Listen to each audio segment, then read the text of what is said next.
John Markert in on the tackle for Mahnomen. But Jackson will take over, and they'll have the ball on the 48-yard line of Mahnomen. It was a 42-yard punt with a 12-yard return. There you saw Wade Wacker, shortstop, being able to field the ball and probably make a 20-yard differential. If he would have let it go, it would have gone another 10 yards. He fielded it and was able to make 10 yards. Yeah, you mentioned the word shortstop. He is an excellent shortstop. As a matter of fact, a lot of college scouts and pro scouts are looking at him for his baseball abilities, as he takes it there and shows rather good running ability on the field as he picks up 4 yards on the option on a play that looked like everything had closed up. Jim Otto, the linebacker, finally makes the tackle. But he is a switch-hitting shortstop that has a little power. He also runs well. A 4.6 40, and there you see what has happened so far with the two key players in this game, Wacker and Agnew. But up on the scoreboard, it reads 7-7. Wacker, play action. Over the middle, has his man, and it's almost picked off. He threw it a little bit behind his receiver, was trying to get it out to number 20, and that's John Lilleberg, but he was unable to hit his man. There was a case where Travis Pierce ran an out route, probably like a flag, and his goal was to try and clear the area. And then John Lilleberg came across and did probably about a 15-yard, and then kind of did a stutter step and then broke straight across the middle. And there was a large open area. It was just too bad he couldn't get the ball there to him.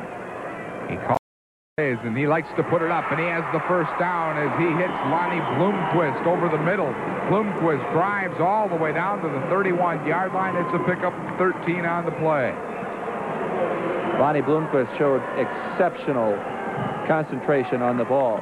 That's the toughest route for a receiver, to run right into the middle like that and keep his eyes on the ball because he knows he's going to be hit immediately. Of course, Bloomquist has that mohawk haircut, and that might help him catch the ball. I don't know how, but it might. I thought their helmets were too tight, kind of rubbed it off on the side. And there, a play is stuffed immediately. A great defensive play as Mike Lloyd, make that Bruce Johnson, ran with the ball, but nose tackle Brian Leslie was all over him. We are being blessed with another exceptional football game.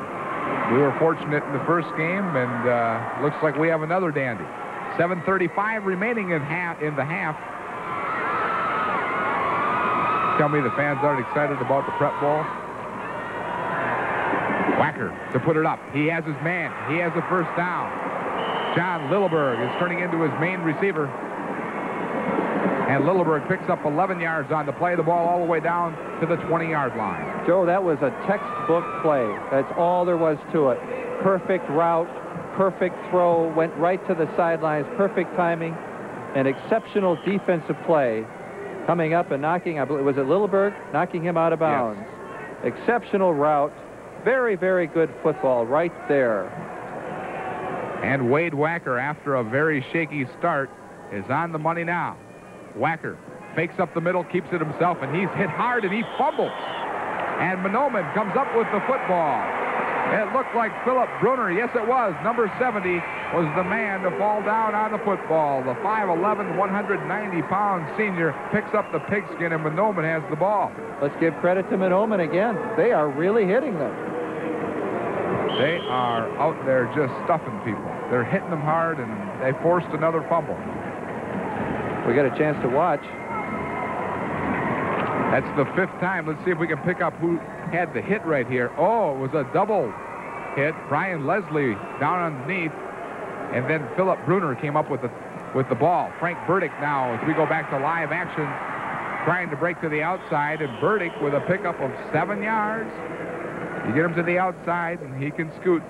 Jim Reed, the linebacker, moves over to make the tackle along with Steve Zebedee. Joe, a key defensive play that causes a fumble like that just totally exhilarates the offense. They come on the field, and they've got the chance. The defense is coming off. They're cheering. They're very excited. They've done a great job, and the offense is coming on. They're saying, let's go, guys. Let's do it. Burdick now has 122 yards in 12 carries. The give up the middle, wide open. Jeff Large is going to have a large gain. He may go, but he's caught from behind. Andy Lundblad is able to catch up with him. But Jeff Large found himself running through a large hole and just about took it all the way. Well, Jeff probably doesn't have many opportunities to have that kind of a wide open field. And there's a case where if he had an opportunity to look at a replay, he'd say, oh, if I would have just cut left or cut right. Here we take a look at it, a 46-yard pickup. Wide open. He's just moving right ahead. Now, if he could have had a chance to cut left or cut right here, he'd still be running. Great run. Jeff Large, during the season, picked up 315 yards. The pitch goes back to Burdick, and Burdick fighting his way to the outside, and Burdick with another nice pickup. And anytime he goes to the outside, he seems to pick up 7 or 8 yards without any trouble at all.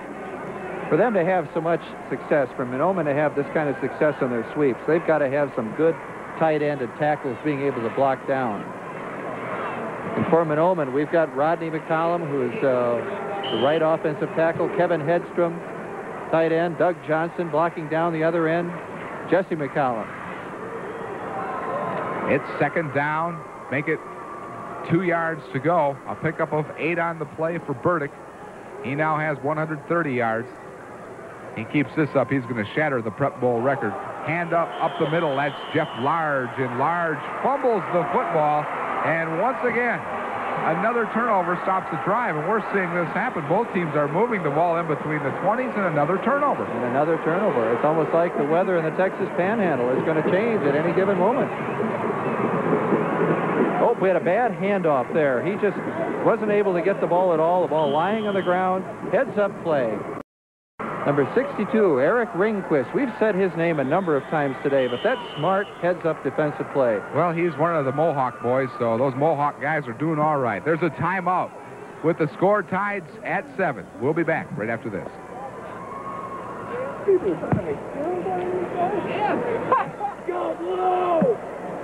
5 minutes and 5 seconds remain, and there we see one of our men with the old Mohawk. Now that's a nice haircut. I like that. That's Eric Ringquist with the haircut. He recovered that fumble. Don't you like the looks of that? It's clean. It's a clean look. You don't use much shampoo? Yeah, you got to look at the positive side of it. Hair dryer takes half the time. Well, if it works, it's making him a pretty good football player. Jackson will take over the ball on the 20-yard line.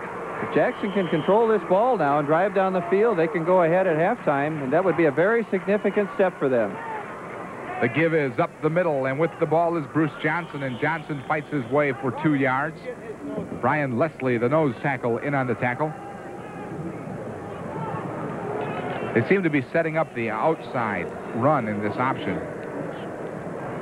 I don't know if I would try the option down here. I think with the way this game is going and the number of turnovers, if I were Wade Wacker, I'd stick to my basic plays to give myself a little more breathing room and then keep my eye on the clock, because I certainly wouldn't want to give Mahnomen the ball down in this territory with this much time left. Well, he's going to put it up. No, it's the draw play, the quarterback draw. He's out over the 30-yard line for a first down. It's a pickup of 9 yards on the play for Wacker. Doug Johnson finally made the tackle. But what do you think about a junior quarterback who is calling his own plays and calling such a game? That's exceptional. He wants to put his future in his own hands right here. Great downfield blocking. Nice call by Wade Wacker. He was confident he could pull it off. When I was in college, our coaches stressed time and time again, Joe, and in the pros, you cannot have any big plays unless you've got people downfield throwing blocks. And there we had Travis Pierce coming down the field and throwing a block that was able to spring his quarterback, Wade Wacker, for another 10-yard gain and a first down. The ball on the 31-yard line, and the junior, Wade Wacker, good for almost 2,000 yards in total offense this year. He gets it out and has his man up to the 40-yard line, John Lilleberg, his key receiver, and Lilleberg's having himself a pretty good afternoon. It's a pickup of 9 on the play. Kevin Hedstrom there on the tackle for Mahnomen. That Lilleberg is smooth. I like the way he runs. It's so low to the ground, and he's so smooth in making his cuts. He's able to make that out, make a 90-degree cut. He's always going to be open on that play. By the way, he is not related to the John Lilleberg who starts for the Minnesota Gophers in their offensive line. The handoff, and this is Bruce Johnson, and Johnson is going for a nice gain. He picks up the first down, gets to the 48-yard line before there's a great tackle on the play by Tim Miller, and Miller just drove him back a couple of yards, and we have a player down on the field for Mahnomen. Bruce Johnson, through the course of the year, 125 carries for 1,200 yards, and that's almost a 10 yards per carry average. And we don't see who the player is that is hurt right now. 4 minutes and 4 seconds remaining in the first half. Let's take a look and see if we can pick it up. Just a good, solid gang tackle, and maybe in the course of that tackle, someone just landed a little wrong. We'll have to check it out. So Johnson, 7 carries for 29 yards. You know, Joe, if you and I were to go out there and play, I don't think that we could absorb the shocks that these young men are taking, even though we've both played in the past. And they go through quite a training process in their preseason. They go through 4 or 5 days before they even put on the pads. They're running. They're getting stronger. Philip Bruner's getting up now and going to recover. He's limping a little bit. Probably stretched. It looks like he's got a brace on his left leg and stretched it a little bit.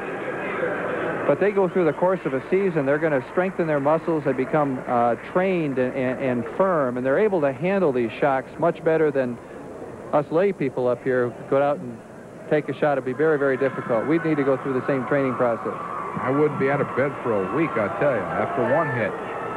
The ball on the 49-yard line of Jackson. It's first down, 10 yards to go. And Wade Wacker has moved this team very, very well. They have had some trouble holding on to the football. Watch the reverse. It's the inside reverse, and there's a big hole for Bruce Johnson, and Johnson has another first down all the way to the 36-yard line before Kevin Hedstrom finally hauls him down. I now see the reason why Bruce Johnson averaged nearly 10 yards a carry. He doesn't have the same speed that we're watching Frank Burdick have, but you watch him come and watch him cut upfield. Now, all of a sudden, see him turn his head to the right. All of a sudden, he sees an opening, and he follows it. Great instinct as a runner. That's something you can't teach, is it? Cannot teach that.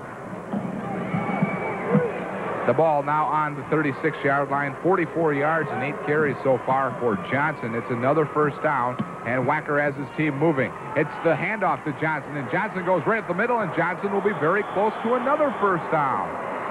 Either that or Bruce Johnson's a lot faster than we think. You know, he takes a long stride when he runs, and he doesn't have the running style that a Frank Burdick has, and yet he's very, very effective every time he gets the ball. For a big guy, he runs standing straight up. He doesn't really lower that shoulder.